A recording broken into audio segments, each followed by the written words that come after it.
Hello, welcome. Welcome to everyone that's joining. It's wonderful to have you all here with us.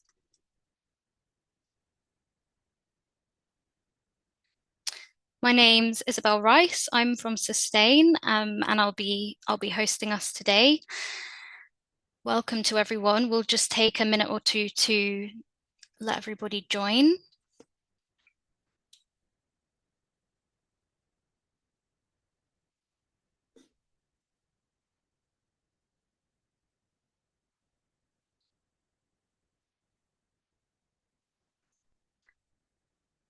Okay, I think we may have one or two more joining us, but I'll kick us off in the interest of time. Welcome, everyone. Thank you so much for joining us today for our webinar, where we are going to be exploring managing hunger trauma in community food support workers. We are going to have a great presentation today, but there's also going to be some space for participation. So really looking forward to hearing from you as well. I'd just like to start by letting everybody know that we are going to be recording the session today. And that we will make at least part of that recording available afterwards and shared with attendees who've signed up. It's a webinar today, so you'll notice that attendees aren't able to share their camera or screen, but you are really welcome to share in the chat box. Please feel free to introduce yourself, let us know who you are and where you're from if you'd like to. You should see that there's also a Q&A box function, which you are welcome to post in any questions that you have for our speakers today. Also, there is a box with two C's in it, CC, which if you click on that, that will allow closed captions and allow you to see a transcript of what's happening today. Just to let you know, as I said, we are recording the webinar and we'll share that. We aren't going to be allowing, if anyone has an AI assistant that takes recordings or transcripts, we aren't going to be allowing that today. But as I said, we will be sharing recording and slides after, so you will be able to get a copy of that. And also, just before we start, just wanted to kick off by saying that we are a really diverse and inclusive community here. It's great to see people introducing themselves already in the chat here. We know there's going to be people from different places, different backgrounds here, and we'd just like to reiterate that we'd really like everybody to kind of respect diverse points of view, and that we won't tolerate any kind of abusive language or anything like that, and we'd like this to be a space that feels really safe for everybody. If you have any concerns, please feel free to directly message me or Lula on the Sustain account or email me. Okay, I think we can kick over onto the second slide, please, Vera. Just very briefly to let you know what we're going to be doing today. Following a very brief welcome and background, we're going to have a presentation about a fantastic new report that's come out. There's then going to be a bit of space for some reflective activity and call to action to really include you and hear about your thoughts and opinions, and a bit of space for a Q&A at the end if you've got any questions you'd like to ask our speakers. And we'll be wrapping up at 4:30 today. Thanks, Vera. Just very briefly, very briefly, before I hand over to our speakers, I'm sure many of you on the call today are going to be very well aware of this, and this is why you're here. But just sharing some kind of recent statistics on the level of food insecurity in the UK. We know from the Food Foundation's recent tracker that 13.9% of households had experienced food insecurity in January of this year. And we know from the Trussell Trust, which is the biggest network of food banks, that 2.9 million emergency food parcels had been given out last year. This is a 51% increase over the last 5 years, and over 1 million of those going to children. This obviously represents just a tip in the iceberg. There's many other independent food banks or other people providing food aid and support outside of the Trussell Trust network, and many more people who experience food insecurity that are not going along to food banks. So just a bit of context there. And then the next slide, please. So just very quickly grounding this discussion before we go on. I'm sure not controversial to the people in the room to say that, food banks shouldn't really be needed. People shouldn't be having to experience crisis and turn to food banks. And this really points to a failure of the systems that are put in place to support people. And for many people, many of you here who may be working in food aid or food poverty, this kind of creates a moral paradox of a feeling of people, you know, really stepping up and supporting people in the community that need help, but in a way that food banks shouldn't have to exist at all. So today we're here to kind of hold space for both a long-term big picture where we don't want food banks to have to exist at all, but also the now and the reality and the context of things on the ground. And really interested to hear all your experiences and your wealth of expertise that I'm sure you have later. And just a note on timing and momentum at the moment to frame the conversation that we're having. We have a government that's committed to releasing a national food strategy and a child poverty strategy in the autumn that has said that they have a commitment to ending a need for emergency food parcels. And there's a lot of kind of big campaigns already going on, such as Guarantee Our Essentials, around trying to reduce poverty in this country. So I just wanted to start with that very brief bit of context. If you could go on to the next slide, please, Vera. Without further ado, I'm going to introduce our brilliant speakers today. So we're really happy to welcome Carl Walker, who is a co-founder of the Alliance for Dignified Food Support and the author of Managing Hunger Trauma in Community Food Support, which is the report that we're going to hear about today, as well as Stef Lake, who is also co-founder of the Alliance for Dignified Food Support and who worked on developing the Dignity Toolkit that many of you might be familiar with. So thanks very much. If you could stop sharing, Vera, we will hand over now to Stef and Carl to hear more from them. Thanks very much, Isabel, and thank you everyone for coming along. I really appreciate it today.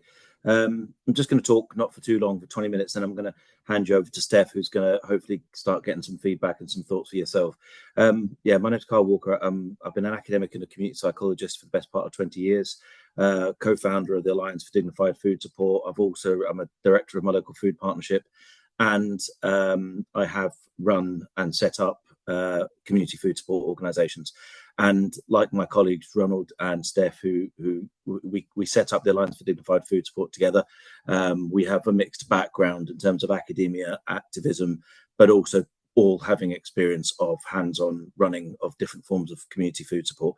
And our project that we set up, the Alliance for Dignified Food Support, really is about learning from really good practice to what dignified community food support practice looks like, or the best possible way that you can deliver dignified food support, given that it's an inherently undignified venture to engage in. And we go around and we do training. We have a toolkit and we do some support sometimes for organisations who are transitioning to different models. But for us, it's just about sharing and learning and disseminating the best ways that we can support people in the most dignified ways. But the Alliance for Dignified Food Support itself kind of emerged from a piece of research a couple of years ago. And I'll just very quickly, briefly mention that research. And it was a research project called Hunger Trauma. And really what we did was we were in a position where during the, not unlike quite a lot of people in Worthing, we set up an organisation called Worthing Food Foundation.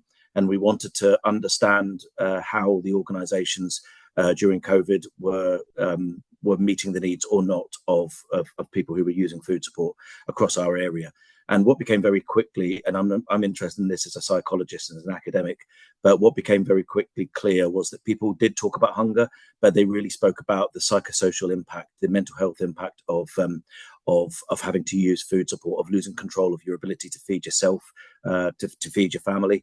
And people tended to use traditional mental health terms like depression, anxiety, and suicidal ideation. But the point we found out in this report, there was a broader thing happening to people. First of all, it was more of a form of trauma that was imposed on them through circumstances largely beyond their control, whether that's political or economic circumstances. And that the actual experience, Steph, if you mind going on to the next slide, the actual experience of hunger trauma included a number of different constituent parts. It wasn't just the fact that people were unhappy, depressed, stressed, or sometimes suicidal. They talked about living in constant crisis of not knowing how each week by week, whether they're going to get to the end of the week, be able to feed themselves and their families. They talked about the inherent indignity of using food support, but they also talked about undignified experiences that they'd had at food support organizations.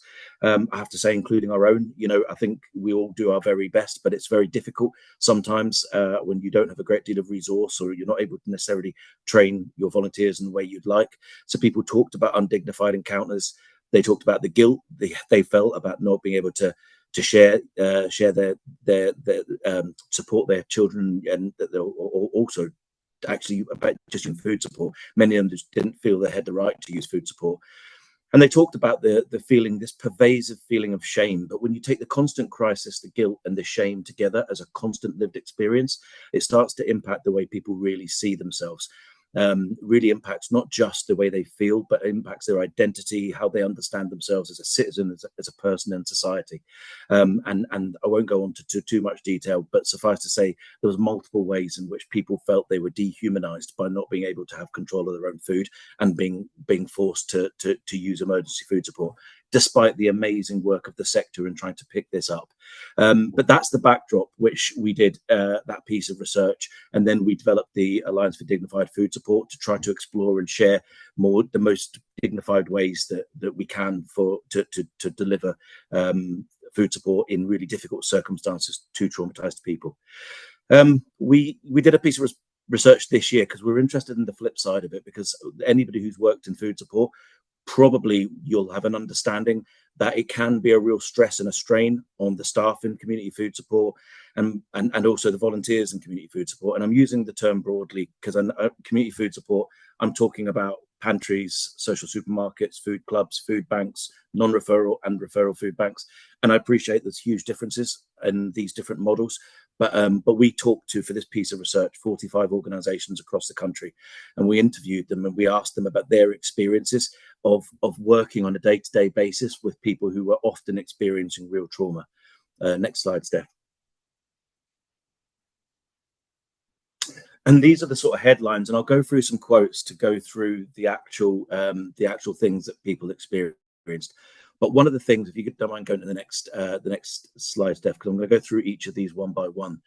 Despite, no matter what model that you follow, no matter what your political proclivities are, no matter how much you do or don't believe that people using food support deserve or not deserve food support, the one persistent thing that everybody appreciated or seemed to appreciate is that there is a systemic failure that's happening in the country and has happened for a number of years, where as a result of political and economic circumstances, whether that's the disparity between benefits and real term wages and costs, whether that's austerity and cuts to public services, people disagree necessarily sometimes on the causes, but everybody appreciates that the fact that so many people need community food support and so many people are food insecure, there is a systemic failure out there. And as a result of that systemic failure, a lot of the people I talked about this persistent dilemma that they faced, which was they wanted to, as I did and my volunteers did back in 2020 when lockdown started and our food bank had to shut down because of isolation. A lot of the volunteers were older and had to isolate. We stepped into the void because we knew that if we didn't, a lot of the people who we were supporting with food on our mutual aid group just simply would not be able to eat. But at the same time, we understood ourselves as part of propping up this systemic failure. And it's a persistent dilemma. That is, if you don't step in and do this, you find yourself in a position where you know that nobody else is going to. But at the same time, by stepping in and doing this, it's almost like we become this volunteer de facto public service security system, social security system. And a lot of people reiterated this feeling that they didn't feel comfortable about the fact that they were propping up a system they knew was fundamentally failing vulnerable people. Next slide, Steph. So this quote is a perfect example. God knows it makes me angry because we're propping up this system. Why should people have to come here and get money and clothes and food for their kids? Why? Why should they? If all the food banks, hypothetically, and all the community hubs around the country just said, you know what, we're not going to do this, we'd go back to the poorhouse days, wouldn't we? And we had so many quotes from this from people because they understood that if we didn't step in, the consequences would be really, really severe for a lot of people. Next slide, Steph. And one of the things that people talked about is this really profound moral obligation of having to do this. People felt morally compelled to step in, but not just step in to set up food support. The moment you step in, when we first set up our food support organization, we got hold of a church hall a bunch of tables, some donated food, bit of food from Fair Share, and that was it. And we did our best. But as soon as we started to organize ourselves properly, we started to realize we were the ones who had to take responsibility to fund and to feed people. Because ultimately we knew that if we were to not be in that space, not only would people not eat, but we would feel that it was our responsibility. So these are volunteers who have stepped in, who feel morally compelled to step in, but actually also take responsibility, almost personal responsibility, for whether some family can eat or not. And people did talk about sometimes feeling trapped by that responsibility, knowing the consequences for the people that were in need, but not able to absolve themselves of this responsibility. They just had to hang in and do this, no matter how stressful it was, no matter what toll it took on volunteers and staff. Next slide, Steph. We all know the government get away with it because nobody's going to stop doing it. Nobody's going to stop feeding people, because the people that run food banks are the people that don't want to see people go hungry, and they don't want to see kids go hungry. So they're never going to shut their doors. And one of the things, and Steph will come on to this a little bit later. Next slide, Steph. We're doing a piece of work now also, not just in community food support, but we're working with the National Education Union to try and explore what's happening in schools, because there's now more food banks, something like 4,000 food banks in schools than out of schools. And you find the same story where you've got TAs, teachers, Senkos, PTA workers, volunteers who are forced to step into that space because they know if they don't step into the food provision space in school, these kids are coming to school hungry, and they're going to often go home to houses that are unable to feed them. People talked about the real moral conflicts and dilemmas that were involved. First of all, the fact that despite doing your very best, you often feel inadequate. We in our example, and people used to tell us this all the time, we would give people as much as we possibly could, but we often knew it wasn't enough. 3 or 4 days at best, and not necessarily enough for bigger families in particular. We often felt that we were failing to meet the need despite doing the very best that we could. We didn't understand what deserving looks like. Who if we have a low amount of food or a low amount of resource, how do we figure out who needs it and who doesn't?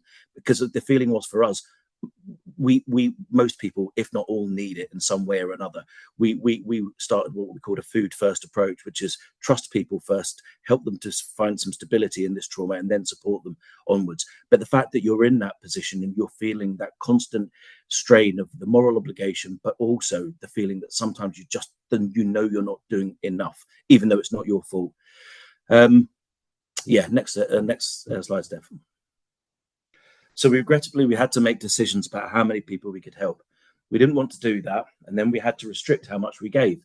And we didn't want to do that. And then funding got less as demand got more, and donations got less as demand got more. So we were forced into choosing between who we're going to help and who we can't. And that in itself is a huge moral responsibility for somebody to take. And it's somebody who has put themselves in that space often without training, often without the right resource, but because they know that if they don't, people don't eat. And when we started to analyze this data, and we talked to all these volunteers, and we talked to all the staff that we talked to, we started to use this phrase moral injury. Now, moral injury is something that you see quite a lot in some forms of academic literature, particularly the literature looking at modern day nursing. So moral injury, in essence, is where you have to engage in acts that you feel are against your training, your ethics, and your own personal morals, but you are forced to do that out of circumstances beyond your control. Nurses often talk about that now because of the nature of the underfunding of the NHS over the number of years. A lot of nurses are forced to give their best care that they can, but it's not uncommon that they might have 6, 10, 12 trolleys in A&E sitting in a corridor with people waiting 12, 13, 14 hours to be seen, sometimes people backed up in ambulances. These are not the circumstances that nurses were trained to give care in, and they know in those circumstances they cannot give those people the care that they should get and that they're trained to get, but they do their best. But with that comes a moral injury. There's a feeling that you yourself are doing things which are unethical, which are against your morals and against your trainings. And we found that a lot of people in community food support were experiencing these forms of moral injury. They were having to do things that they didn't necessarily want to do. They were having to make decisions they didn't want to do, but circumstances didn't allow them to do that anyway. But they would take the moral responsibility for that, often on themselves. And as a lot of people, but not all, but a lot of people talked about this notion of secondary traumatization, where the more that you work with and support people who are traumatized, the more that starts to have an impact on you. My background was being trained in clinical psychology, and as part of that, we had a very strong support network in order to deal with and support really traumatized people. That often, not always, but often isn't there for many people who are working in community food support. And I'll give you an example in a bit. But Steph, can you go to the next slide? I mean, all the time, it feels very weird for me to be making up policies, but essentially I'm deciding things about how much people can have, or whether people can ask for specific items, or whether that's not allowed. So yeah, just why am I the gatekeeper? Why am I put in charge of deciding who's able to eat? And this was something that came up quite a lot with regards to people saying things. Next slide, Steph. So for me, there was a real conflict between, on one hand, saying to people, do you really need to be using us? Knowing in the back of my mind the whole time that whatever that person said to me, I really wasn't in a position to say, no, I'm really sorry, we can't help you. So it's a kind of a moral sort of pressure. Yes. Next slide, Steph.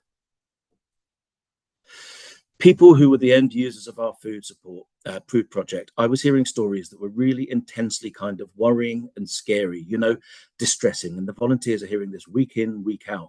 And so again, I think there does need to be a recognition that for many volunteers, they may find this very difficult and very distressing. And actually, it's not just the difficult and distressing. It's often volunteers found themselves in really, really difficult situations. I did this training a month or so ago at a South Coast food organization who were doing their very best. They ran a community cafe and a social supermarket. And just one day, just at the very end of the shift on a Friday, somebody asked if they could possibly have a food delivery. They were housebound. And so a volunteer took some food out there. And when the volunteer took some food out there, it was at the end of the shift. So the people had gone home. And that volunteer gave the food to the person, and the person divulged to them that they were suicidal and that they wanted to take their own lives. Now, in that moment, that volunteer was a very experienced volunteer. That person had been a director of nursing in the NHS for 45 years with a lot of training. And even in that moment, they realized that they had to make some sort of choice. Do we refer this person? Do we think they are very serious? Do we think that they're going to be okay to wait until Monday to get a referral? And they called up their coordinator, who did their very best. And they had this conversation between them where they tried to ascertain whether or not they should get support then or after the weekend.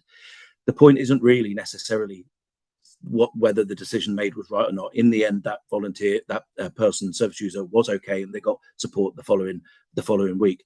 What mattered really was, and the point I'm trying to make here, was the volunteer themselves went home on a Friday and literally didn't sleep for 2 days, not knowing whether that in that moment the decision they made may or may not have led to the death of a vulnerable person. And that is with an organisation who tried to train their volunteers as best they can, and that was a volunteer who had huge amounts of training to support vulnerable people. One of the things I'm going to start to wrap up and move on to Steph, guys, because we want to shift this onto your experiences and to talk about a project we're going to be involved in going forward.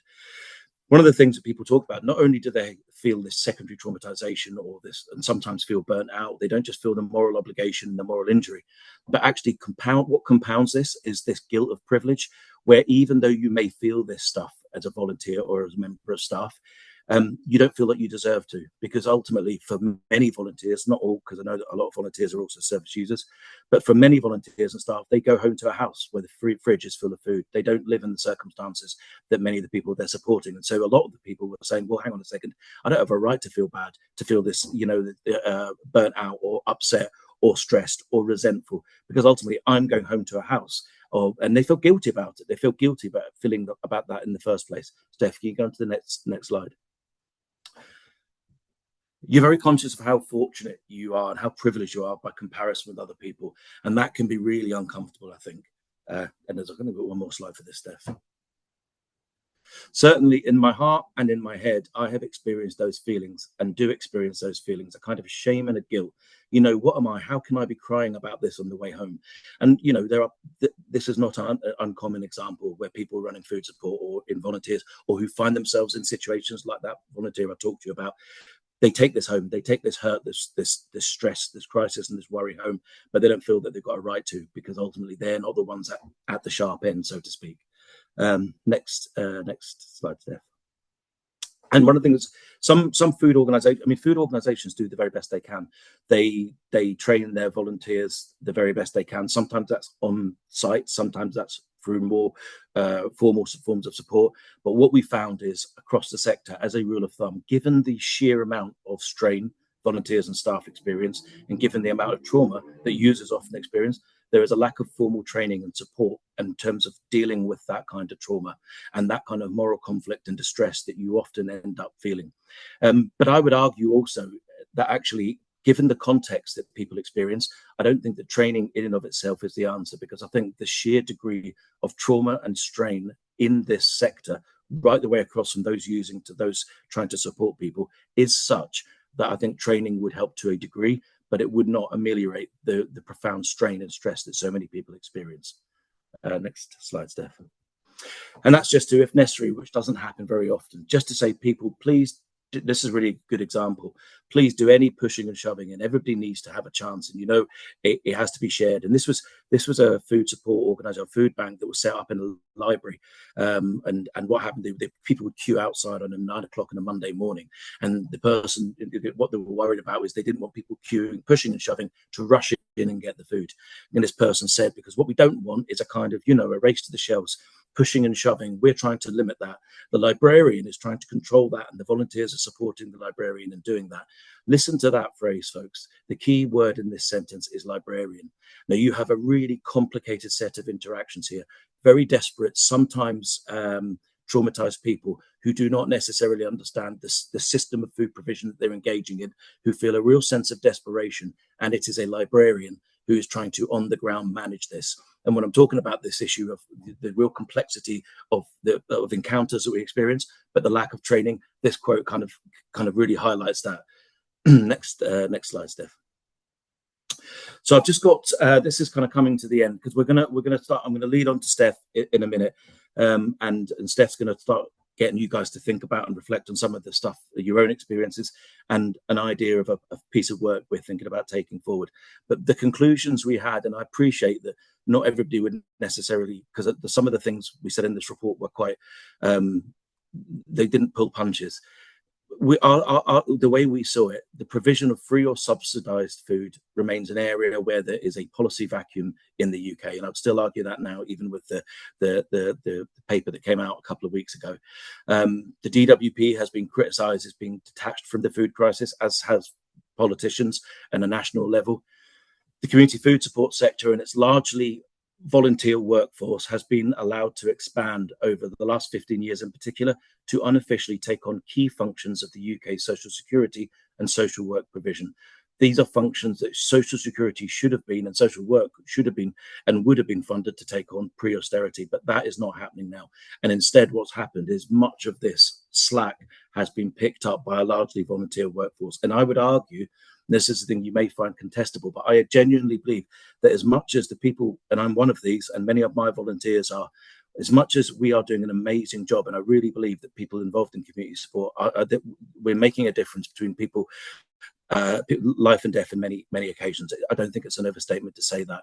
And I think the work that's been done is absolutely incredible. But at the same time, the flip side is I also think that we are seeing an entrenched moral, emotional, and financial labour exploitation of the food bank sector by successive UK governments. It's not like you might see traditionally with trade unions, where you might have a company that you have to barter with the trade union or staff on pay and conditions. People, the vast majority of volunteers, are not in this for pay. That's not the reason they're being exploited. I think they're being morally exploited and emotionally exploited, because they know that if they feel forced to step in, because if they don't, there is nothing left for those people who are most vulnerable. But it's still a form of exploitation. And I don't think, and I think what I've talked about in terms of the trauma and the moral injury is what that exploitation can look like. And I'm a little bit cynical. I mean, I'm kind of I didn't mention this at the beginning. I was the deputy leader of my local council. I'm currently a councillor, and I've been involved I was a cabinet lead for cost of living crisis and for community and young people. And I have seen things from the policy side as well. And I think there is a bit of a magical thinking about national food strategies and how we lobby politicians to improve the support to lower income households, because I know full well from having been in conversations Politicians, especially at the national level, they have many organizations lobbying them. They have thinking about voters, they're thinking about party funders, they're thinking about the financial markets, they're thinking about other organizations that are lobbying them. And those who lobby, as much as we, and it's important that we do lobby, but people who lobby are one voice in many. And it's very hard to gain traction to change these circumstances and to change this systemic failure. But we have to do it. There is no other way. We have to fight for this. And this is going to come on to this. Stef's going to sort of take over as to thinking about what the next steps are on this. Stef, I think that might be my last slide. Shall I hand over to you, Stef? Yeah, do you want to talk about the systemic exploitation, or do you want to finish up there? Well, I think I probably just did there. I mean, I guess the only thing to say is typically if people are working in an environment that's really difficult, they often have health and safety protections. They may have workers' rights. They may have trade unions to represent them. Those things often don't exist in community food support. And so how you represent people who are going through really difficult series and sets of circumstances and the complexities of this is really difficult, not least because most of us who do this are volunteers. We're in a volunteer space. You could just say, look, if you don't like it, just leave. But actually, that's not possible for many of us because we know that the consequences of us leaving would be really huge. And so the notion of how do we, as a sector, whether that's community food support together across the country, together with some of the bigger organisations that represent community food support, how do we come together and have a collective voice on this that actually starts to challenge this systemic failure? With this great work being done by the likes of IFAM, by Trussell, by Feeding Britain, by Sustain, and the lobbying that's gone on over the last 5, 10, 15 years, the papers that have been produced are absolutely fantastic. But we still find ourselves in a position where the problem is getting worse. And so for us, it's like, okay, so what's our next step then? What's our next step to try and address this and collectively think about what we can do? Right, Steph, I think I'm now handed over to you. Yeah, you're good. Thank you. I feel like we all might need to take a bit of a deep breath after that. It's a lot to take in. And I know that many of you are kind of very engaged with this issue. In a minute, I am going to come on. I'm going to share the Miro board, and get you starting to think about what we might do with this. But I think before I do that, Isabel, do you want to share the Menti questions just to get a little bit of initial feedback? Absolutely, just as a bit of a starter participation activity. So I think Lula is going to pop a link in the chat there, and Steph, if you're able to stop sharing your screen, I will pull up the Menti, which is just going to have a couple of questions for you there, so you can follow that link in the chat. Or you can also follow the link that you're about to see on my screen, which should now hopefully be sharing. Are you able to see that? Great. So you can either scan that QR code there on the screen, you can click on the link that Lula's put in the chat, or you can go to menti.com and enter the code there on the screen, which is 71843114. So hopefully you're all with me. And just to start us off, we've got a couple of questions for you to answer. So this is going to pop up on the screen, but it's all going to be anonymous.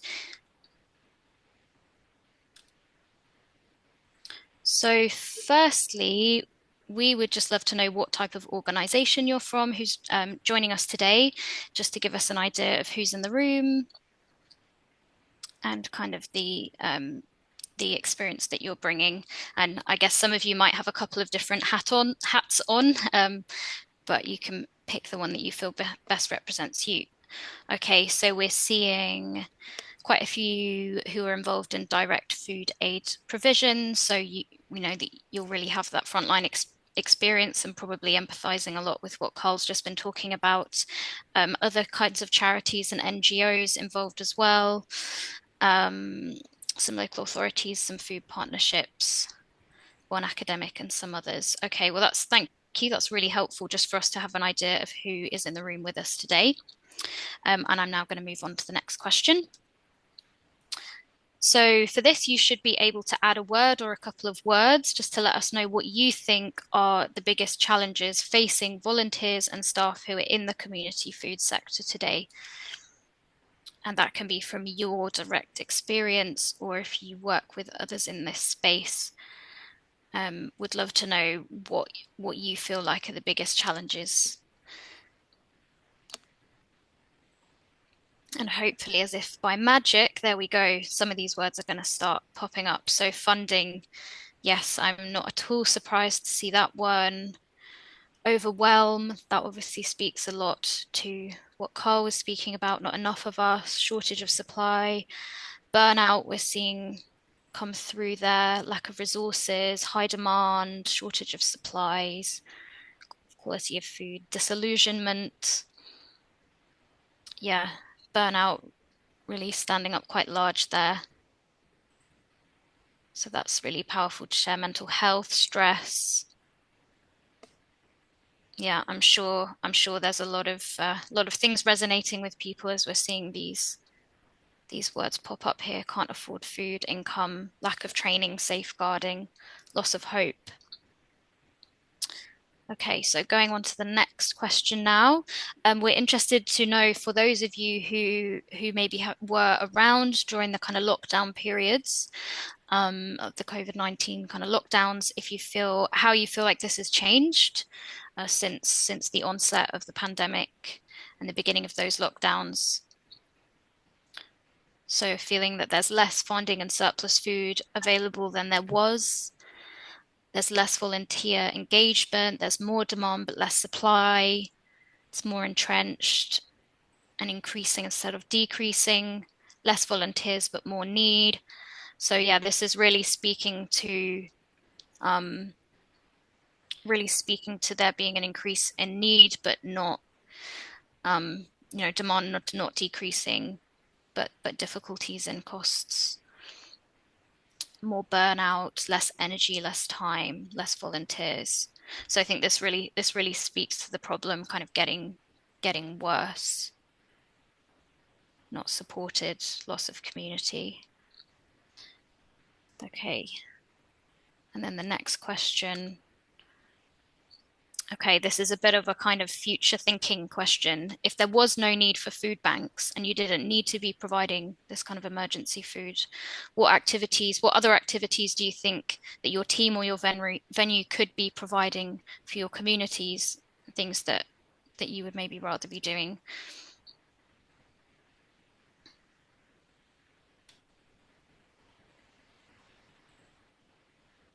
Right, so things like more kind of social meals, community cafe models, social spaces for people, food clubs, community eating, advocating education, libraries, cooking classes, relationships with growers and producers.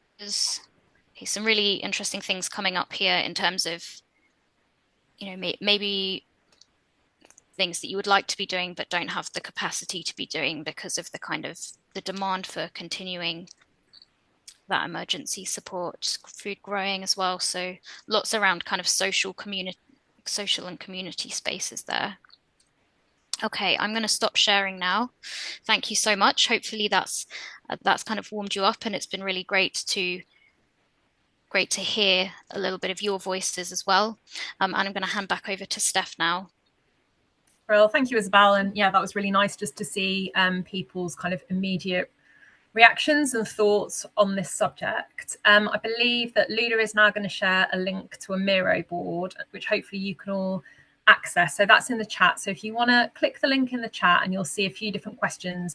We're going to focus on the first couple of boards, which are pale blue. And I just want you to think back to Carl's presentation. And the first thing that I'd like you to do is basically respond to tell us, did that content resonate with you? If you go into the left sidebar where you've got your little smiley face, there are stickers and emojis. If you want to choose one of those and just pop it on that blue board, you can do that. Or if you want to grab a post-it note and just tell us to what extent that content resonated with you, that is another way around it.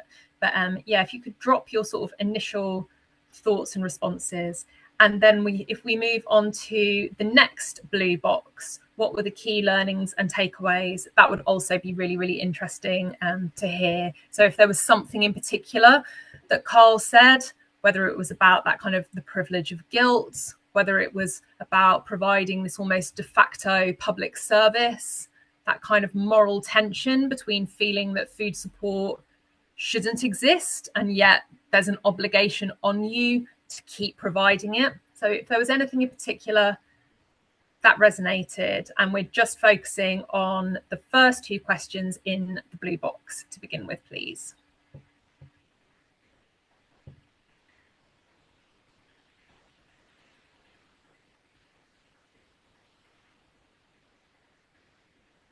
First impressions from those of you who are able to respond is that I'm seeing a few 100% reactions, and I would say, I mean, I'll go on a little bit more in a moment in terms of what we are doing with this work and what we would like to do with this work. But already, you know, myself and Carl and our colleague Ronald as well, we've done a lot of these sorts of workshops where we've presented the material in the moral injury report, and consistently across the board, this is resonating with the staff and volunteers that we talk to, and we're getting feedback to say, you know, this very much reflects your reality of people working on the ground. What I'm going to do is I'm going to leave you all to add your stickers and your kind of key takeaways, and I'm going to share my screen again and talk a little bit about what action we're proposing and how you can get involved. If this is something that is resonating with you and you know, is lighting a little bit of a fire, what we'd like is, you know, to start thinking about what we can do about it. So as Carl says, this report came out a few months ago. We'd already by that time formed the Alliance for Dignified Food Support. We were already, you know, beginning to be connected with the bigger organisations like IFAN and Feeding Britain and Sustain. And we've done a lot of these talks on hunger trauma and stuff that Carl touched on right at the beginning of his presentation. So our first step really was to share the new report through those networks. And so Carl set about really emailing every single food partnership coordinator in the UK and anyone else that we could think of to get it out there. And the response was overwhelming, to be honest. You know, the number of people who were coming back and saying, yes, finally somebody is saying it. We need to do something about this. So we had to kind of get to work pretty quickly and see what we could do to kind of bring this together and do something with it, because it was really clear that, like I say, it was kind of striking a chord with people. And not only that, that people were really keen to get involved in some sort of action to raise awareness. This felt like, I suppose, amongst all the conversations that people have about the entrenchment of emergency food provision and all of the stuff that people like Trussell and Feeding Britain and IFAN do around, you know, the Guarantee Our Essentials campaign or lobbying for policy that that will stop the need and the demand for these services. Within that, there was something specific to be done about the volunteer and staff experience. So what we're really keen to do isn't to duplicate any of that work or keep, you know, banging the same policy drums. That's being done very, very well, and we support that work. What there is a space for, we think, is something that focuses very specifically on the staff and volunteer experience and enabling us to tell those stories. We're getting really good, I think, at centering the lived experience of people who are using community food support, which is amazing. We should continue to do that. But the volunteer voice, I think, can get lost in that. And I think when food bank volunteers, community food volunteers are talked about, it's often with this kind of the plaudits and the platitudes, and this is something amazing that we do in the UK, where communities come together and rally and help people out and don't let anyone go hungry, which is all true, right? But there is a cost. If there's not a financial cost, which, given the fact that funding was by far the biggest word on that word cloud, there is a cost to doing this work. But there's also, as Carl has spoken about, this emotional and mental cost. And that's the bit that I think is missing. So like I say, we got to work bringing together some initial stakeholders to have conversations. There's a list up on the screen. Many of those you'll be familiar with, but I guess we wanted to flag the involvement of the first 2 because these are groups that we haven't worked with before, the National Education Union and the Bakers Union. And the reason that we wanted to get those people involved was, as Carl said right at the top of his presentation, there are now more food banks in schools than there are anywhere else. And you will all know the statistics that there are more food banks in the UK than there are branches of Greggs or McDonald's, right? Well, there's even more of those across the school sector, and it's teachers and TAs and school workers who are picking up a lot of that slack on top of doing incredibly challenging jobs to make sure that kids are fed. So we felt that it was really important to engage some sort of representation that could help us speak to that and ensure that if we're doing any piece of collective action, that voice is a strong part of it, that the teachers, TAs, school workers who are doing this work are heard just as loudly as the community volunteers. So we're starting to have those conversations. We've pulled together a steering group where all of those organisations are represented, and we're starting to think about what some sort of collective action might look like. The sorts of things that we've heard, both from within the steering group and when we go out and do workshops like this with, food justice networks, food partnerships, emergency food networks, and so on. Of course, raising awareness is a big part of this. We hear time and time again, this is the conversation that isn't happening. So we need to raise awareness. And what that might look like is some sort of collective days of action. We've heard people talk about food bank strike, whether that's symbolic, where there's some sort of protest outside of food banks on a given day, or something else. But I thought that quote that Carl shared about the kind of moral conflict that people experience, where they really feel that they've been pushed into a corner, where they don't want to be doing this work. They want actual policy that stops them from having to do this work. But the cost of making a political point is letting people go hungry, and they don't feel able to do that. So we're starting to explore ways that we could raise awareness of that, whilst also ensuring that people continue to get the support that they need. Other things are a Charter of Rights for volunteers, a pledge that organisations could sign up to, where they make pledges to their volunteer workforce to put certain things in place, potentially a national summit on this issue, and then a couple of things that our steering group have kind of picked up and are already moving with. The first one is a really interesting piece of work that maybe feels like a bit of a tangent, but I think is really intrinsically linked to this. We're really interested in the relationship between volunteers and community food organisations and supermarkets. We know, for example, that when the Household Support Fund money was released, vast sums of that went to food banks and then directly into supermarkets in order to purchase food. And I was on a call with the IFAN network last week, and a few people in that network spoke really passionately about the difficult relationship that they have with their local supermarkets. Number one, because they're having to purchase vast sums of food with no discount in order to keep their food banks stocked. But number two, this kind of the way that supermarkets can be gatekeepers to the donations. And then the third layer on top of that, some of you will have read Food Rise's recent report called Use By. I will share that, or so maybe one of you can share it in the chat, please.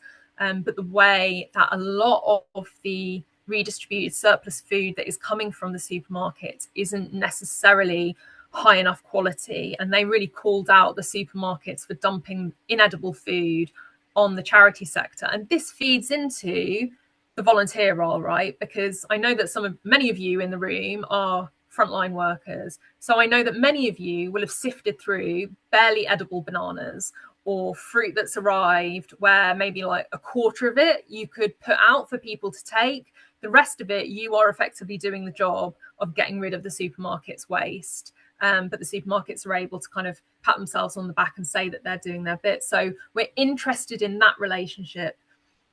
And then we've also started a bit of work to try and calculate, and I know that Sustain have done stuff on this already. IFAN have done something like this already, and somebody else shared something in the chat. What we'd like to do is kind of try and pull all of that information together, because if we're presenting this as an issue, right, if we're presenting this volunteer community food workforce as an issue, it would be really good to be able to say how much that workforce is worth.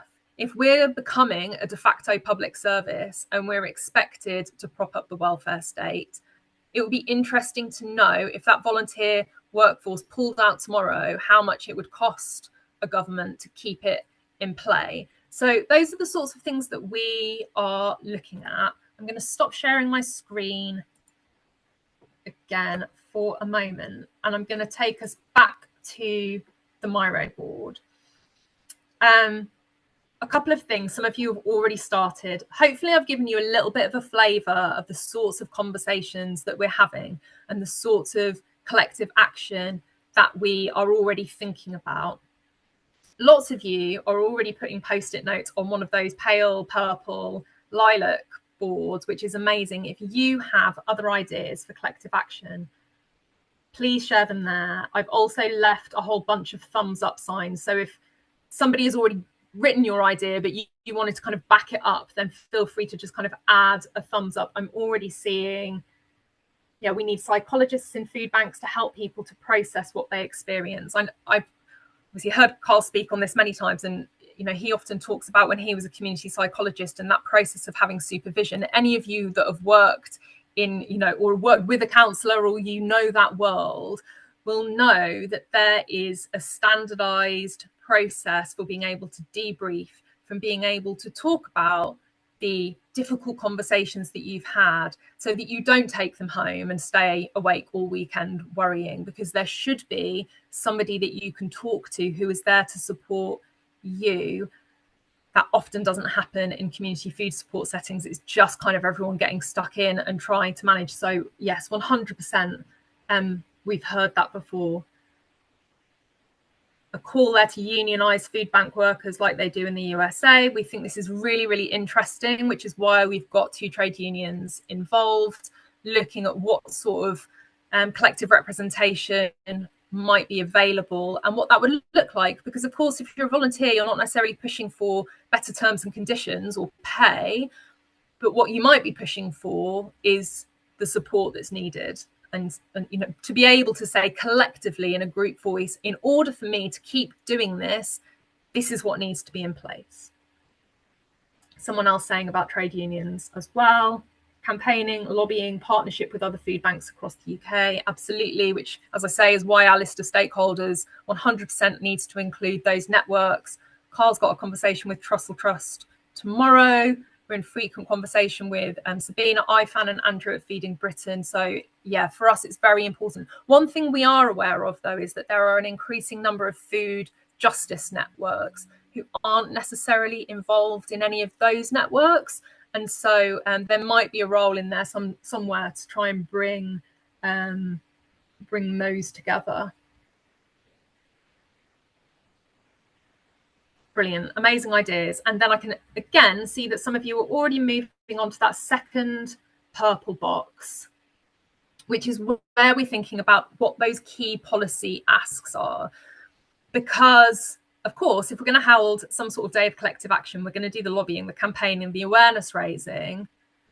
We want to be in a position to ask for things that are going to help. And I think what we talk about in the steering group, it's really important to us, like I say, that we're not duplicating the good work that's already happening. We know that Sustain do a lot of work on this already. We know that there's things like Guarantee Our Essentials, which is pushing for policy that would lift the burden off charitable food aid, so adequate social security payments and an income for people.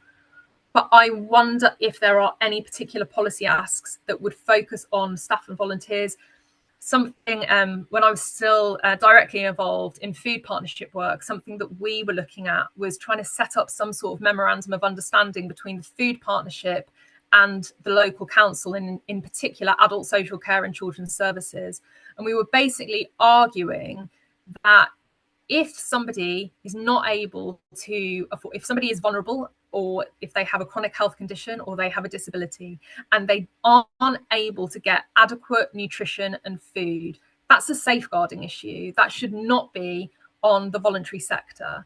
And a conversation around whether it's adult social care or children's services or healthcare providers is giving a referral to the local food bank enough to cover their duty of care. And we would argue that it probably isn't, and that there's something there to look at, maybe at a local level, but potentially at a national level as well. Because actually, I love that we did the conversation that Isabel put on the Menti board about if you didn't have to provide emergency food parcels, what would you be doing? Because I don't think anybody, I mean, maybe it's true that some of you are so burnt out that what you would really like to do is stop it and just go and have a rest and, do something fun. But we hear from many people that actually they don't want to step back entirely from doing work in community food. You know, the good food movement, all of that good stuff around community kitchens, you know, shared meals. There's lots of good work to be done. But it needs somebody else to step up, a statutory body to step up and cover the crisis element of that. The person who, if they don't receive a food parcel, is not going to eat that weekend. That should not necessarily sit with the voluntary sector. So thank you for adding your policy asks. Yeah, so I'm seeing lots of the sort of thing that, you know, we know would lift the burden, and perhaps that is the answer, you know, but the surplus food should be compulsory shared across the system, the benefits that cover essential costs, the put in sufficient wages and benefits, giving that power to local councils. I'm interested in the person who's put to radically redesign household support fund using personal experience. So we know that obviously there's going to be a new crisis and resilience fund. I think we have an opportunity to try and influence what that is used for. So that would be really interesting. Okay, again, I'm going to leave you adding to this board. This is really helpful for us, and we are going to take it back to the steering group and really use it to guide the action going forward. Do feel free to dip into the orange board. I'm aware that this is a fairly public setting, right? So you may not want to go into masses of detail around similar experiences to the sorts of things that Carl was talking about. But if you do want to leave a quote of your own that you're happy to be shared in a public setting, then do pop it on that orange board. But again, if you would prefer to talk to us or, you know, provide us with that sort of information more confidentially, we'll share our email address in the chat, and you can visit our website. We've got a get in touch page. If you want to kind of submit something that's slightly more sensitive, feel free to. While you all continue to kind of populate those different boards, I'm going to share my screen one last time and tell you what our next steps are. So let me get the right slides.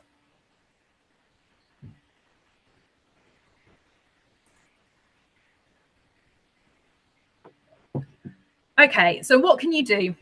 If we have piqued your interest, and I'm guessing from the amount of interaction we're getting on the Menti board, if this is something that's resonated with you and your food partnership or your emergency food provider, your local authority, if you want to get involved with that, there are a few different things that you can do. So number one is to share your own experiences with us. Like I say, you can continue to do that on the Miro board for the remainder of this session, but you can also contact us via our email address or via our website. It might be that you want to go back and have a volunteer meeting and tell them about this. You're very welcome. We'll share the slides, of course. At the end, we'll also share, or Isabel and Vera will share a recording of this webinar. So if you want to kind of screen elements of that to your volunteer cohort, that could be really good. Maybe you want to collate the feedback from them. The more evidence that we have of the scale of this issue, the better. You know, the more successfully that we can raise awareness and continue to kind of think about that piece of collective action.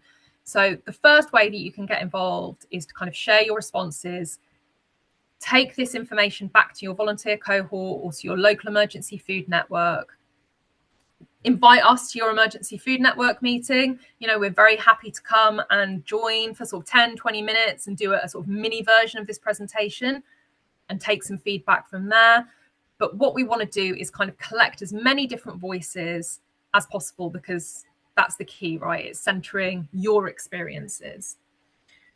The second thing that we want to do with you is to start exploring collective representation. So like I say, a number of you mentioned on the Miro board this idea of involving trade unions. We are already in contact with 2 trade unions, and so we would really like to be able to think that through and keep you up to date. If you want to be kept up to date, the 2 best ways to do that, we have a LinkedIn page. That's pretty new for us, but we know that that's, you know, increasingly the best way to get in contact, so certainly with a professional audience. So follow us on there. We'll keep putting updates, but also sign up to our newsletter on our website.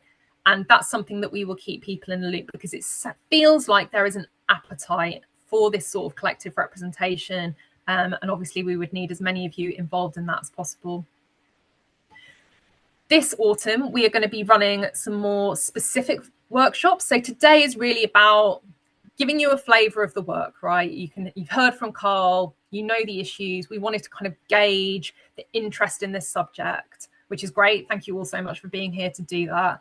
What we're going to do next is set up a series of more specific workshops where we pull groups of people together and we start, for example, collectively writing a Charter of Rights for volunteers. This is something that we did in our first bit of work for the Alliance for Dignified Food Support around hunger trauma. We ran a number of workshops, some of which were with like place-based food partnerships, emergency food partnership coordinators, food bank volunteers, and some of which were with the bigger national organisations. And we developed a Charter of Rights for people using food support to ensure that people could print those out, stick them up, give them to people as they joined.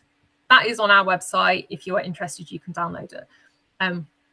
We're interested in maybe doing something similar for volunteers, so that I guess the idea is to try and empower volunteers so that if we collectively agree that we all have the right to some sort of support where we can debrief after a particularly challenging conversation, that you are then able to kind of group together as volunteers and think about how you can make that happen, or you can take it to your project manager or your coordinator if you have one and say, look, how can we put this in place? Because it's important. You know, yes, we know that providing food to the community is important, but not at the expense of volunteers' mental health and well-being. So it's really important to think about how that can be embedded, and that's what a Charter of Rights would be able to do. And then finally, we're starting to think about a day of collective action. So like I say, the sort of the thing that we've heard a lot of people suggest is some sort of food bank strike, whether that's symbolic, so more along the lines of Clap for Carers during the pandemic. You know, perhaps there's a day that everyone agrees that they will go out and protest outside your particular food bank or your community food provision, or that we come together in a centralised space.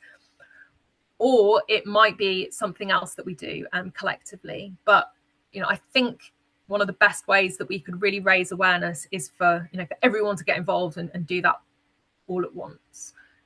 So like I say, if you are interested in getting involved in any of those things, follow us on LinkedIn, sign up to receive our newsletter, and we will keep you posted about the workshops. We're looking at running them throughout September and October. Myself, Carl, Ronald, and other members of the steering group will run as many of those as we can, in order for, you know, for us to hear you and for you to be able to shape that bit of work. That is the end of the presentation. So the last thing before I hand back over to Isabel and Vera before we head on to Q&A is just to flag that on the Miro board there is one last question that, you know, as you're listening to the Q&A or before you leave, it would be great to hear if this has inspired you to take action and what you plan to do with this. So yeah, I will stop sharing my screen, and if you could just keep an eye on those last couple of bits of the Miro board. And as you're doing that, I can see there's still a lot of activity on there. As you're doing that, I will hand back to Vera and Isabel, and I think we're going to take some questions. Brilliant. Thank you so much, Steph. I've seen someone's just put very inspired in the chat. So that's nice to see. And some others saying that they are going to contact you afterwards. So obviously we will be sharing Steph and Carl's email addresses if you want to contact them, and be following up with an email with the recording with all the details from today. So don't worry too much if you kind of scrabbling to get all the links and everything. We'll make sure that they get to you afterwards. Well, thank you so much, Carl and Steph, for a brilliant presentation, and for everybody who has been adding your thoughts into the chat and onto the Miro board. That's really helpful. Yeah, we'll make sure that Sarah will make sure that the links and comments that are are shared afterwards. So now is the chance for anyone who's got any questions for Steph or Carl that you would like to ask. And I can see there's a few things that have popped up in the Q&A box. So Vera, have you got anything that you'd like to read out for us? Yeah. So we have a couple of comments and a question. I'll share the first comment actually, because I think it's interesting and perhaps it might be sort of a point of discussion. So just regarding household support fund in supermarkets that we rely on, is the supermarket that you're having to rely on an ethical retailer? And what is the impact on local community economy for all those funds going to the same few places? I think this is actually a really good question to reflect on, and is sort of like the challenge of money being funneled from household support fund and also independent and council funding to basically supermarkets, whereas local markets, local independent retailers, they by and large miss out. Yeah, Carl, go on.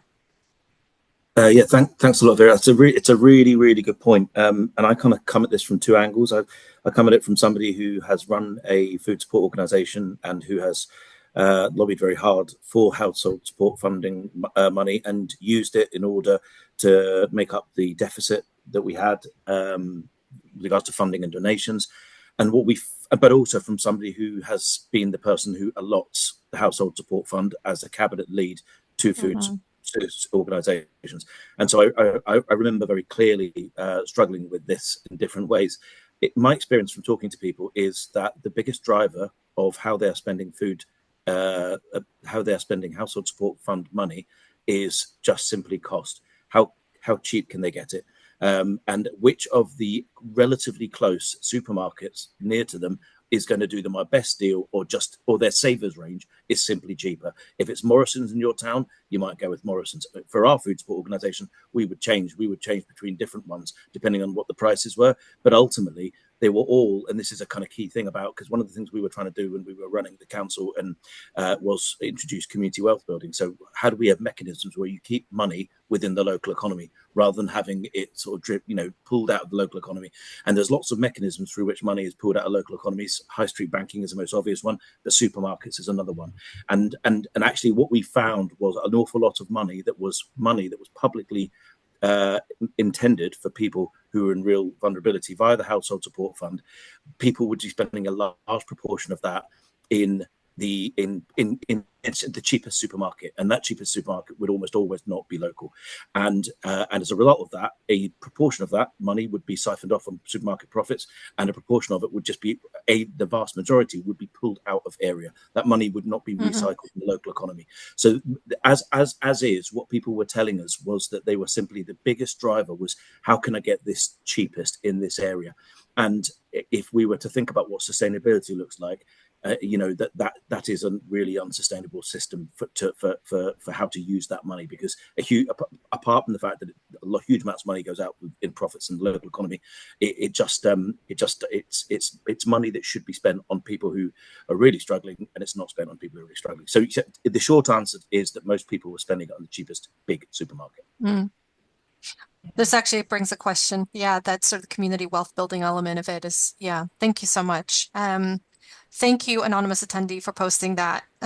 This is a really good question to discuss. I'll move on to, there was another question about wanting to engage in food bank volunteers. Might leave that for a little later because I wasn't sure exactly sort of from what kind of the more detail on what they're asking.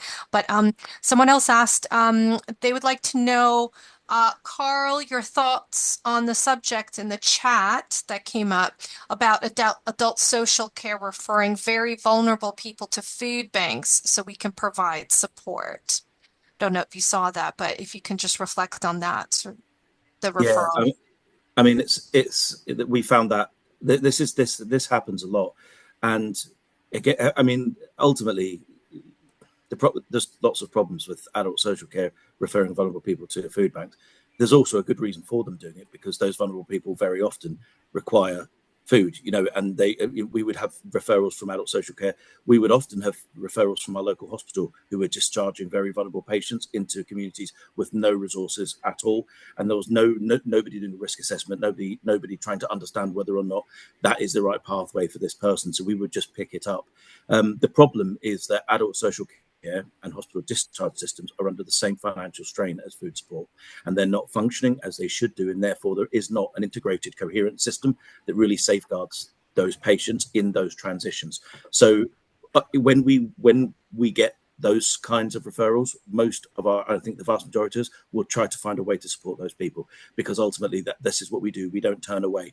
But that system of referral among organizations for very vulnerable people, very often the information on their vulnerabilities is not transported down the line. So you get the person, but you don't understand what their context is. And therefore, those volunteers on the ground, often without training, have to do what they can to understand and step in. So I would say I find it's an inevitable part of a broken system, but it is something that needs to be addressed. But nor would I set up a sort of blame approach in that adult social care are not doing things right. They are a system under financial strain that is broken too, and part of the same problem. But yeah, I recognise what the question was and what the person. Yeah, and I saying. think this speaks to the broader point of the way that the voluntary sector is having to pick up for underfunded statutory services, which obviously includes adult social care, includes children's services, but also mental health provision and other kind of healthcare support.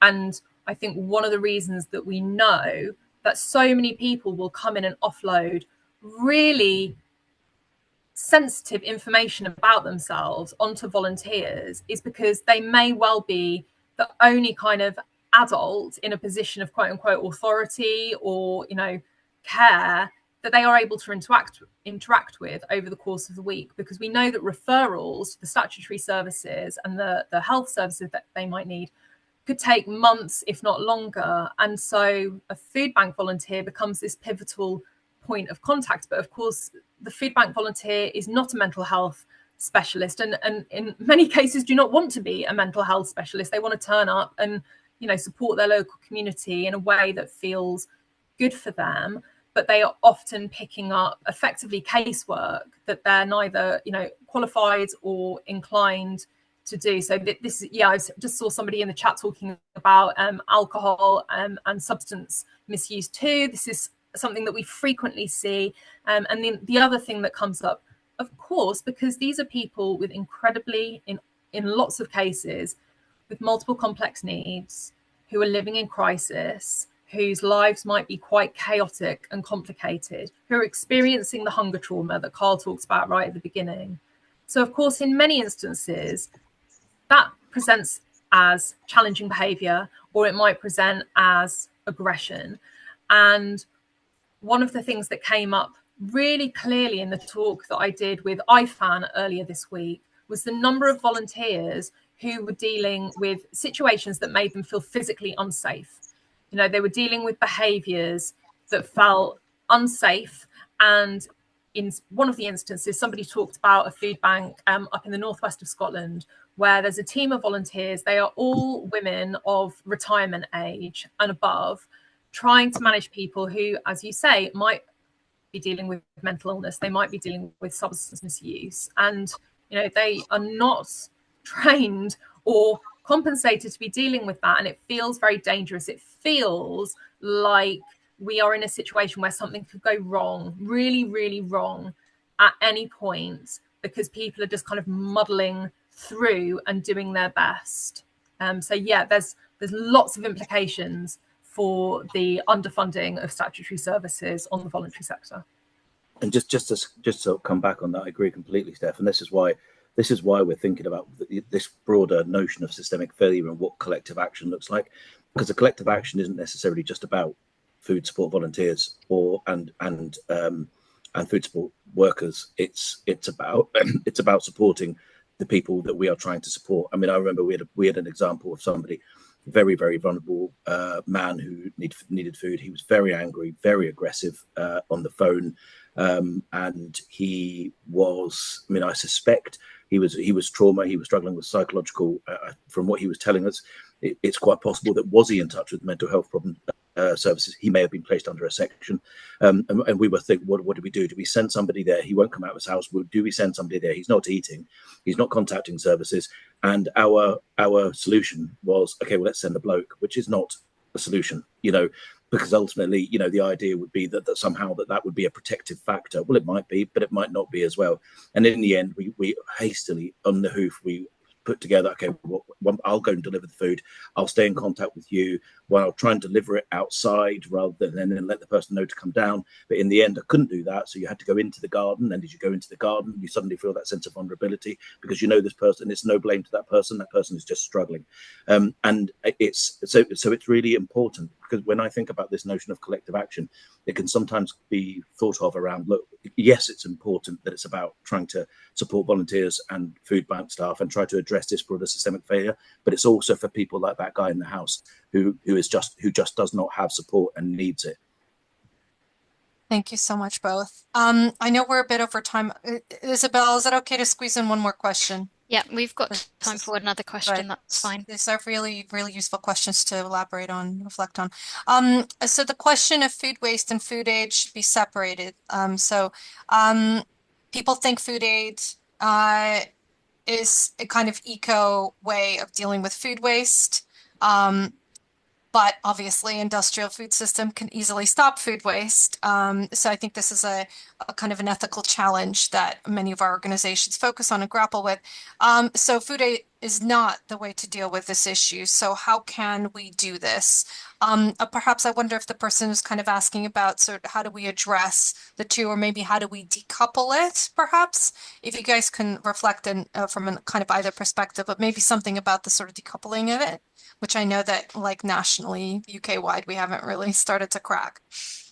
100%. And I remember when I first started volunteering at my local food bank, which was about 10 years ago now, and I was part of the Brighton and Hove Emergency Food Network. And this is something that we were talking about then, the need to decouple the redistribution of surplus food and the tackling of food poverty. And yeah, many years later, those chickens kind of coming home to roost. And I think that project and that report that I mentioned earlier by Food Rise, used by, I think is excellent at shining a light on the many issues with that as an approach. In terms of the solution, I think one of those things is about awareness raising again, because I think there is this myth still that if you go to a food bank, you're actually, you're receiving food that otherwise would have gone to waste. And isn't it wonderful that the supermarkets and other organizations have redistributed it?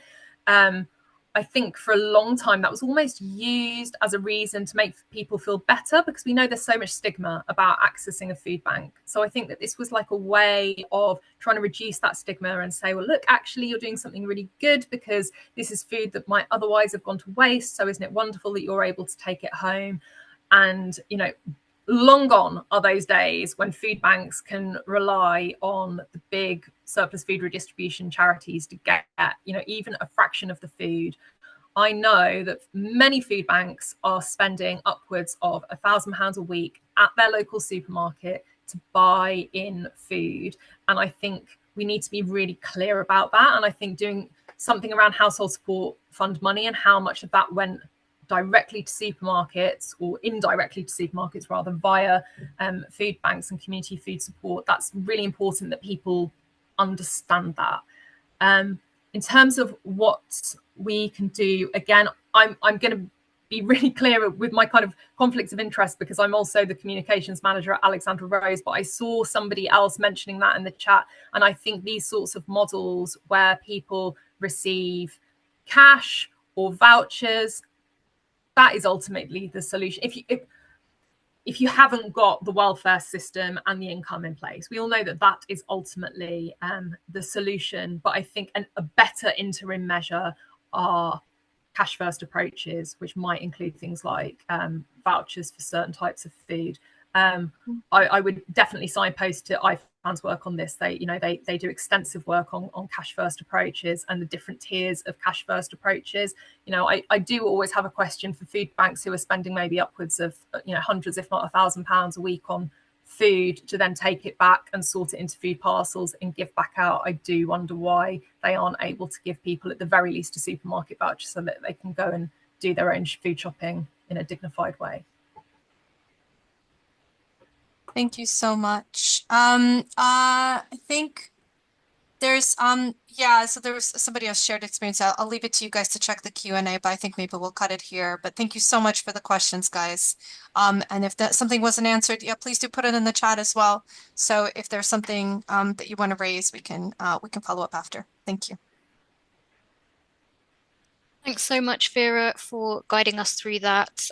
Please do continue to put any comments in the chat if you would like to, and some people sharing about different models they're using, which is really interesting. So please do feel free to do that. Just before we close out today's session, I am just going to share back to the Menti that we had at the beginning to ask a few kind of closing a few closing questions to everyone. And it would be really helpful to hear some of your reflections on the session today. So hopefully you are able to see my screen there, and you can just go back to the same Menti that we used earlier today. The same code is there at the top, which is 718431114. So you can just go to menti.com. Lula, if you're able to pop the link in the chat again, for anyone who's lost that link. We would just really like to know what your key takeaway from today's session is, and anything you'd like to share kind of following today. So somebody's just shared we're not alone in this. So I think that's a really good reminder of the importance of kind of having these conversations and bringing people together. Yeah, I think that's really important. I know when Carl Rollins and I have done similar workshops with groups of volunteers, it's that thing about the guilt privilege, or the guilt of having privilege that Carl talked about, where many volunteers will be experiencing this moral injury, but unable to give voice to it because of that feeling of guilt. So I would really encourage you to open these conversations up amongst your own volunteers, your emergency food networks. Like I say, show them the recording of Carl's presentation at the beginning, because I think just being able to talk about it and hear that other people are feeling it too is really powerful, actually.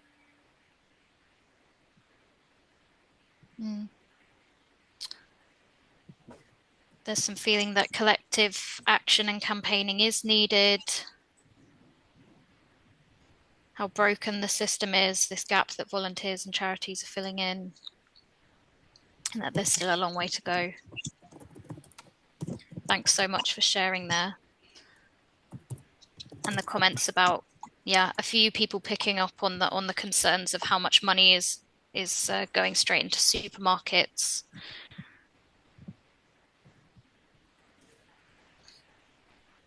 And the need to provide opportunities to support and share experiences of volunteers.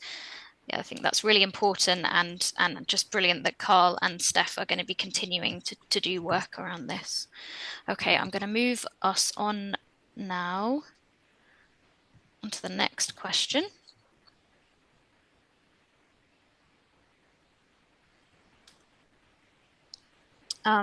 So a question now, what, I guess, if any, action has today inspired you to take? Is there anything that you think you're going to take away from, an action you want to take, something you want to follow up on, something you'd like us to follow up on?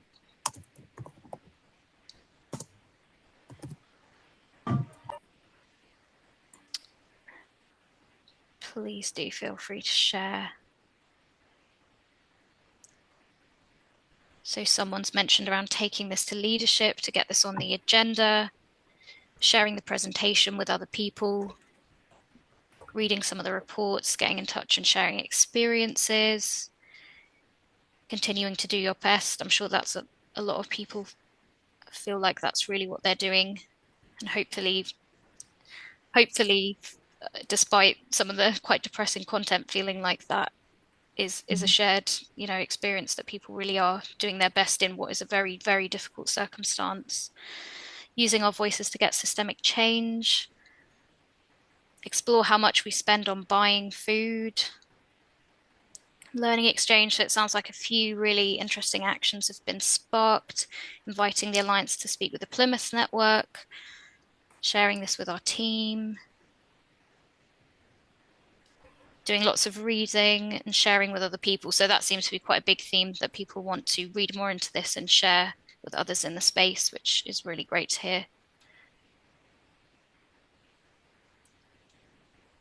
The day of action proposals.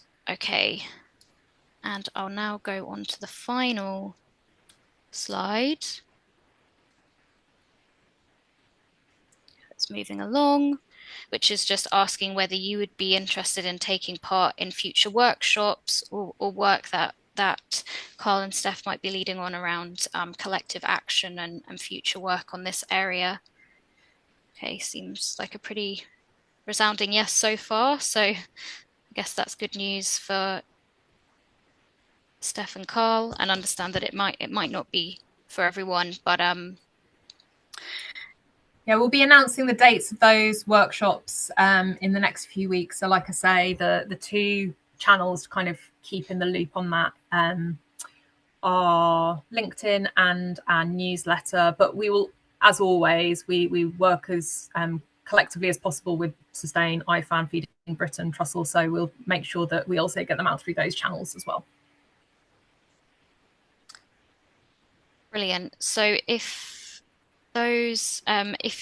you're able to share those links in the chat, Steph, for the newsletter, or Lula, if you're able to do that now, so everybody knows how to get in touch with you, that would be great. I think we're coming towards the end of the session now, so the main thing for me to say really is thank you, a huge thank you to Carl and Steph for doing this work and this research, and for all of you to coming along today and listening and really meaningfully engaging on what is a really difficult topic.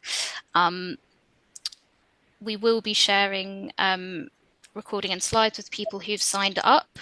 The link for the Miro board you have, so if you want to add any comments, and you have as well the website there.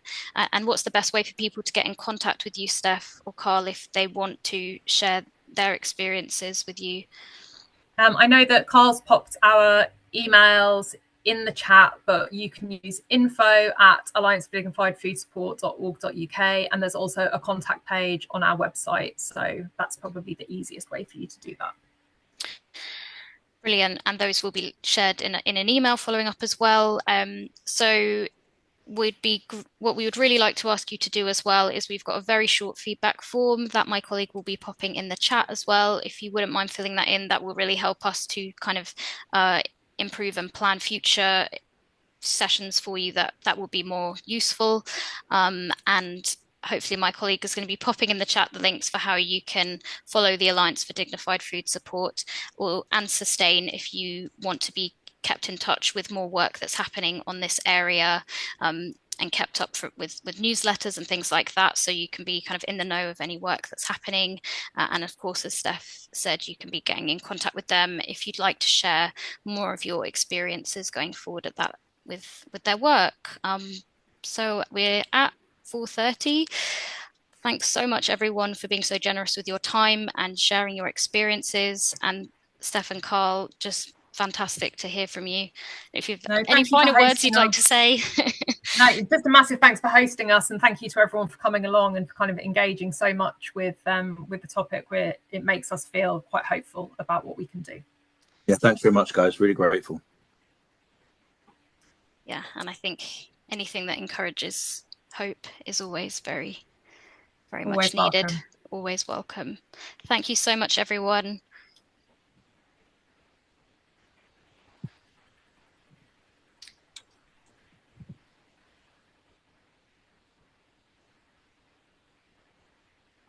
Oh, thanks to everyone who's posting their thanks in the chat and saying it's been an inspiring session. That's really great to hear. Thank you for your time. Someone's joined from Nigeria even. It'd be interesting to see the joining list. Where everyone's from. Lula, do you want to stop the recording now? Thank you so much.